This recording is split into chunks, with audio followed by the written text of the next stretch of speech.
রাধে রাধে, নমস্কার। আমি পৌলমীনাথ শাস্ত্রী আজকে চলে এসেছি আরও একটি ভিডিও নিয়ে। আজকে আমাদের আলোচ্য বিষয় রাহুর ট্রানজিট হয়েছে শতভিষা নক্ষত্রে 23শে ফেব্রুয়ারি 2026 এবং এই রাহুর ট্রানজিট থাকবে 1 অগস্ট 2026 পর্যন্ত। রাহু তার নিজস্ব নক্ষত্র এবং সবথেকে পছন্দের নক্ষত্র শতভিষা নক্ষত্রে প্রবেশ করেছে। এই শতভিষা নক্ষত্রে যখন রাহুর অবস্থান হচ্ছে তখন কি ফল দিতে চলেছে কুম্ভ রাশি এবং লগ্নের জাতক এবং জাতিকাদের জন্য, তার উপরেই আজকের আলোচনা। ভিডিওটি শুরু করব, কিন্তু শুরু করার আগে সবার কাছে আমার একটি ছোট্ট রিকোয়েস্ট, আমার চ্যানেলটিকে সাবস্ক্রাইব করে নেবেন, পাশে থাকা বেল আইকনটিকে প্রেস করে দেবেন এবং ভিডিওটি যদি ভালো লাগে বন্ধু বান্ধব আত্মীয় স্বজন পরিবার পরিজনের মধ্যে ভিডিওটিকে অবশ্যই শেয়ার করবেন এবং অবশ্যই একটি ছোট্ট লাইক করে আমার পাশে থাকতে ভুলবেন না। নেক্সট মান্থ পর্যন্ত অর্থাৎ মার্চ মাস পর্যন্ত আমি 50 জনকে ফ্রিতে কনসালটেন্সি দেবো। এটা নিউ ইয়ারের জন্য আমি ছেড়েছি, যেহেতু আমাদের 2026 শুরু হয়ে গেছে, অলরেডি একটা মাস আমরা অতিক্রম করে এসেছি। এই অফারটা মার্চ মাস পর্যন্ত থাকবে, তাই যারা আমার থেকে ফ্রিতে কনসালটেন্সি নিতে চাইছেন তারা স্ক্রিনে দেওয়া নাম্বারে আমার সাথে যোগাযোগ করতে ভুলবেন না। এছাড়াও আপনারা আপনাদের বার্থ চার্ট প্রেডিকশন করার জন্য এই নাম্বারে যোগাযোগ করতে পারেন। তাহলে আর দেরি না করে শুরু করে দেবো। রাহু বর্তমানে অবস্থান করছে কুম্ভ রাশিতে। কুম্ভ রাশিতে রাহুর যখন অবস্থান রয়েছে এবং সে তার সবথেকে পছন্দের নক্ষত্র শতভিষা নক্ষত্রে প্রত্যাবর্তন করছে, তাহলে এই যে ট্রানজিটটা আসছে এই ট্রানজিটটা দারুণ শুভফল আনতে চলেছে কুম্ভ রাশি লগ্নের জাতক এবং জাতিকাদের জন্য। যদিও বর্তমানে কুম্ভ রাশি এবং লগ্নের জাতক এবং জাতিকাদের জন্য সাড়ে সাথী চলছে, সাড়ে সাথী তৃতীয় চরণ চলছে, তো এই সাড়ে সাথীটাকে যদি আমরা একটু দূরে রাখি এবং রাহুটাকে নিয়ে আলোচনা করি তাহলে আমরা রাহুর পজিটিভ নেগেটিভ এফেক্টটা আমরা জানতে পারবো। আপনারা নেগেটিভ এফেক্ট যদি কোনো কিছু শোনেন সেটার জন্য ভয়ভীত হবেন না, কারণ নেগেটিভ এফেক্ট যদি থাকে তার রেমেডিও রয়েছে এবং পজিটিভ এফেক্ট হলে আর তো কোনো কথাই নেই। রাহু ব্রেন ওয়ার্ক দেয়, রাহু স্মার্ট ওয়ার্ক দেয়। AI, technology, investment, share trading, এই টাইপের যে প্রফেশনগুলো রয়েছে বা এই টাইপের যে নলেজগুলো রয়েছে এগুলো সব রাহু প্রোভাইড করে। রাহু আচমকা লাভ দেয়, কারণ রাহু ছায়া গ্রহ, রাহু ইলিউশনেরও কারক এবং শনি কিন্তু ধীরে ধীরে ফল দেয়, ডিলে করে করে ফল দেয়, কিন্তু যেটা দেয় সেটা কনস্ট্যান্ট দেয়। কারণ আপনারা কুম্ভ রাশি, আপনাদের রাশিয়াধিপতি লর্ডও কিন্তু শনিদেব, আপনাদের রাশির লর্ড, এবং বর্তমানে শনি সাড়ে সাথে চলছে। তাই শনি যখন আপনাদেরকে কোনো কিছুই দেবে, সেটা ভালো জিনিস হতে পারে, সেটা খারাপ জিনিস হতে পারে, সেটা অর্থ হতে পারে, সেটা কোনো ব্যাধি হতে পারে, সেটা কোনো জীবনের ট্রাবল হতে পারে, যেটাই দেবে সেটা ধীরে ধীরে দেবে এবং কনস্ট্যান্ট দেবে। এবং রাহু সবসময় মাথায় রাখবেন, রাহু আচমকা আচমকা দেয়, হঠাৎ করে অনেক কিছু দিয়ে দেয়, আবার হঠাৎ করে অনেক কিছু নিয়েও নিতে পারে। কারণ রাহুর অবস্থানের কারণে কুম্ভ রাশি লগ্নের জাতক এবং জাতিকাদের মধ্যে ভ্রম সৃষ্টি হতে পারে, কারণ আপনাদের ফার্স্ট হাউসে অর্থাৎ আপনাদের রাশির ওপরেই রাহুর অবস্থান রয়েছে। তাই এই সময় ভ্রম সৃষ্টি হওয়া, ইলিউশন সৃষ্টি হওয়া, ভ্রমিত হয়ে যাওয়া, হঠকারী সিদ্ধান্ত নেওয়া এবং হঠকারী সিদ্ধান্তের কারণে ভুল হয়ে যাওয়াটা কিন্তু খুব কমন। তাই জীবনে যখনই কোনো সিদ্ধান্ত নেবেন সেটা যে কোনো পার্সপেক্টিভে হতে পারে, তাই সিদ্ধান্ত কিন্তু খুব বুঝে নেবেন এবং খুব ধীরে ধীরে নেবেন এবং সমস্ত কিছু চিন্তা করে যে কোনো বিষয়ের জন্য আপনারা সিদ্ধান্ত নেবেন, এটা আমরা আপনাকে রেকমেন্ড করব। রাহু যেহেতু স্মার্ট ওয়ার্ক দেয়, ব্রেন ওয়ার্ক দেয়, তাই এই সময় কোনো স্মার্ট ওয়ার্কের সাথে যারা যুক্ত রয়েছেন, অনলাইন প্রমোশনের সাথে যুক্ত রয়েছেন, ডিজিটাল প্রমোশনের সাথে যুক্ত রয়েছেন, এআই, যে কোনো টেকনোলজি, ইঞ্জিনিয়ারিং, এই টাইপের প্রফেশনে যারা যুক্ত রয়েছেন, অর্থাৎ যেখানে ব্রেন খাটাতে হবে, ওকালতির সাথেও যারা যুক্ত রয়েছেন, পলিটিক্সের সাথে যারা যুক্ত রয়েছেন, তাদের জন্য এই সময় স্মার্ট ওয়ার্ক করার সময় চলে এসছে। এই সময় কিন্তু কায়িক পরিশ্রমের থেকে আপনাদের মস্তিষ্কটাকে খাটিয়ে আপনাদের মস্তিষ্কের কর্ম করতে হবে, কারণ এই সময় স্মার্ট ওয়ার্কের দারুণ সুফল আপনারা পেতে চলেছেন। এরপর আমরা চলে আসব রাহুর 3টে দৃষ্টি নিয়ে। এই 3টে দৃষ্টির এফেক্ট কী ধরনের এফেক্ট আনবে কুম্ভ রাশি লগ্নের জাতক এবং জাতিকাদের ওপর, তার উপরেই আমরা বাকি আলোচনাটা করে নেব। রাহুর পঞ্চম দৃষ্টি, অর্থাৎ এটাই রাহুর প্রথম দৃষ্টি। পঞ্চম দৃষ্টি রাহু কোথায় দিচ্ছে?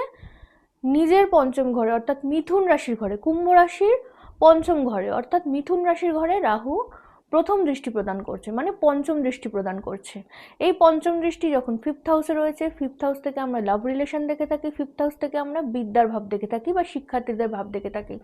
এই সময় ওভার থিঙ্কিংয়ের প্রবলেম হবে, সেটা আপনি লাভ রিলেশনেই থাকুন না কেন এবং সেটা আপনি শিক্ষার্থী বা বিদ্যার্থী হন না কেন। এই সময় প্রচুর অপরচুনিটি আসবে, এই সময় নতুন কোনো জায়গায় অ্যাডমিশন নেওয়ার সুযোগ আসবে। এরকম যদি কোনো সুযোগ আসে বা অপরচুনিটি আসে, সেই জায়গাটাকে কিন্তু আপনারা ছাড়বেন না, সেই জায়গাটাকে আপনারা, আমি বলবো সেই জায়গাটা আপনারা অগ্রসর হন। বিদ্যার জন্য বিদেশি যোগাযোগ, কারণ রাহু বিদেশি যোগাযোগ, বিদেশি কানেকশনও প্রোভাইড করে। তাই বিদ্যার জন্য যারা বাইরে যেতে চাইছেন, কোনো শিক্ষার জন্য যারা বাইরে যেতে চাইছেন, এরম কানেকশন তৈরি হবে। আবার রাহু যেহেতু ভ্রমের কারক, তাই ওভার থিঙ্কিং বা ইলিউশনের প্রবলেমও তৈরি হবে, কারণ আপনাদের মধ্যে ওভার থিঙ্কিং হবে, কনফিউশন তৈরি হবে যে এটা আদৌ করব, এই বিদেশ যাওয়াটা আমার ঠিক হবে, এইটা করাটা ঠিক হবে, এরম ধরনের ইলিউশন আপনাদের মধ্যে তৈরি হবে। এই ইলিউশনটাকে আপনাদেরকে কিন্তু একটু সাইডে রাখতে হবে, কারণ ইলিউশনকে মনে জায়গা দেওয়া যাবে না। আপনাদের এই সময় বিদ্যাতে প্রচুর বিদেশি যারা কাজকর্মের সাথে যুক্ত রয়েছেন, অর্থাৎ বিদেশি পড়াশোনার সাথে যারা যুক্ত রয়েছেন, বিদেশে যারা যাত্রা করে পড়াশোনা করব মনে করছেন, এদের জন্য প্রচুর লাভ হতে চলেছে।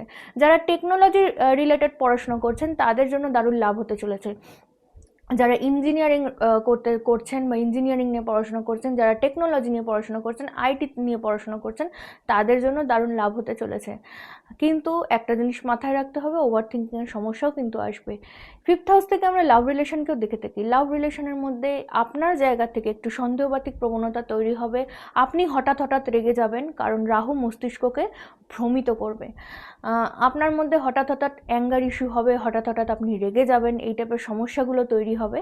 এই টাইপের সমস্যাগুলোকে নিজের মনের মধ্যে প্রশ্রয় দিলে চলবে না। আপনার লাভ পার্টনার, আপনার পার্টনার কি বলতে চাইছে সেটা অবশ্যই আপনাকে বুঝতে হবে। সিচুয়েশনকে সবসময় রাগের মাধ্যমে নয়, সিচুয়েশনকে সবসময় ঠান্ডা মাথায় আপনাকে ট্যাকেল করতে হবে। এরপর চলে আসবো রাহুর দ্বিতীয় দৃষ্টি, অর্থাৎ সপ্তম দৃষ্টি। সপ্তম দৃষ্টি কোথায় পড়েছে এবং তার কি ফল হতে চলেছে চলুন দেখে নিই। রাহুর সপ্তম দৃষ্টি পড়েছে সিংহ রাশির ঘরে। সিংহ রাশি কুম্ভ রাশির সপ্তম ভাব। এইখান থেকে আমরা ম্যারিড লাইফ এবং পার্টনারশিপ বিজনেস দেখে থাকি। তাই এই সময়টা সিংহ মানে রবি, এবং এই রবির ঘরে যখন রাহুর দৃষ্টি পড়ছে, তখন কিন্তু একটা মিসআন্ডারস্ট্যান্ডিং, একটা ঝামেলা অশান্তির পরিবেশ সৃষ্টি হতে চলেছে আপনাদের দাম্পত্যের জায়গাটাতে। তাই দাম্পত্যের জায়গাটাকে অত্যন্ত সূক্ষ্মভাবে এই সময় কিন্তু ট্যাকেল করতে হবে। যারা পার্টনারশিপ ব্যবসার সাথে যুক্ত রয়েছেন, তাদেরকে আমি রেকমেন্ড করব, আপনারা পার্টনারশিপ ব্যবসার ক্ষেত্রেও কিন্তু আপনাদের ব্যবসার জায়গাটাকে অবভিয়াসলি খুব সূক্ষ্মভাবে ট্যাকেল করবেন। পার্টনারের সাথে অহেতুক ঝামেলায় জড়াবেন না, অহেতুক আর্গুমেন্টে জড়াবেন না। আর যারা ভাবছেন যে পার্টনারশিপ ব্যবসা নতুন করে শুরু করবেন, তাদের আমি রেকমেন্ড করব এই সময়টা একদমই পার্টনারশিপ ব্যবসার জন্য শুভ নয়। তাই পার্টনারশিপ ব্যবসাটাকে এই সময় এড়িয়ে চলুন। কিন্তু যারা অলরেডি শুরু করে ফেলেছেন বা অলরেডি একটা পার্টনারশিপ ব্যবসার সাথে যুক্ত রয়েছেন, তারা পার্টনারের সাথে খুব বুঝে কথাবার্তা বলবেন। এই বুঝে কথাবার্তা বলাটা আপনার বিজনেস পার্টনারের জন্য প্রযোজ্য এবং আপনার লাইফ পার্টনারের জন্য প্রযোজ্য, কারণ দাম্পত্যের জায়গাটা একদমই শুভ যাবে না এই সময়টুকু। এই সময়টা অহেতুক ঝামেলা, অশান্তি, ভ্রম সৃষ্টি করে একটা বিচ্ছিরি ঝামেলা সৃষ্টি করার যোগ পরিলক্ষিত হয়। রাহুর তৃতীয় দৃষ্টি, অর্থাৎ শেষ দৃষ্টি, যেটা নবম দৃষ্টি, এই নবম দৃষ্টি পড়েছে কুম্ভ রাশির নবমভাবে, অর্থাৎ তুলা রাশির ঘরে, শুক্রের ঘরে। তুলা রাশির রাশি অধিপতি লর্ড শুক্র, সেই শুক্র রাশির ঘরে পড়েছে রাহুর নবম দৃষ্টি। এটা লাভ স্থান, এই জায়গা থেকে আমরা লাভ বিচার করে থাকি। তাহলে এইখানে রাহুর যে দৃষ্টি রয়েছে, এর ফলে প্রচুর আচমকা অর্থের উন্নতি আপনাদের আসতে চলেছে, আচমকা লাভ হওয়ার যোগ পরিলক্ষিত হয়। কিন্তু একটা জিনিস মাথায় রাখবেন, যেটা আমি ভিডিও শুরুতেই বলেছি, রাহু যেমন আচমকা লাভ দেয়, রাহু তেমন আচমকা লসও করে দিতে পারে। তাই এই সময় যেহেতু ভ্রমিত হওয়ার একটা যোগ পরিলক্ষিত হয়, যেহেতু মস্তিষ্কটাকে ভ্রম সৃষ্টি করবে রাহু, তাই এই সময় লাভ তো অবশ্যই হবে, কিন্তু কোন জায়গা থেকে লাভ হচ্ছে, কি পার্সপেক্টিভে লাভ হচ্ছে, সেই জায়গাটাকে আপনাকে বিচার করে নিতে হবে। অল ওভার নালে লাভ কিন্তু হবেই। এই সময় আর্থিক উন্নতি, শারীরিক উন্নতি এবং অল ওভার একটা সব জায়গা থেকে লাভের যোগ পরিলক্ষিত হয়। আশা করি কুম্ভ রাশি লগ্নের জাতক এবং জাতিকাকে আমি রাহুর দৃষ্টি এবং রাহুর শতভিষা নক্ষত্রের গোচরের ফলাফল জানাতে সক্ষম হয়েছি। এখন আপনাদের কিন্তু সাড়ে সাতি চলছে, তাই সাড়ে সাতির কথাটাও কিন্তু ভুলে গেলে চলবে না। কুম্ভ রাশির সাড়ে সাতি নিয়ে এই 2026-এ কী এফেক্ট আনতে চলেছে তার উপর ডিটেল ভিডিও আমি অবশ্যই নিয়ে আসবো, খুব শিগগিরই নিয়ে আসবো। তার জন্য অবশ্যই আপনারা চ্যানেলটিকে সাবস্ক্রাইব করে বেল আইকনটিকে প্রেস করে দেবেন।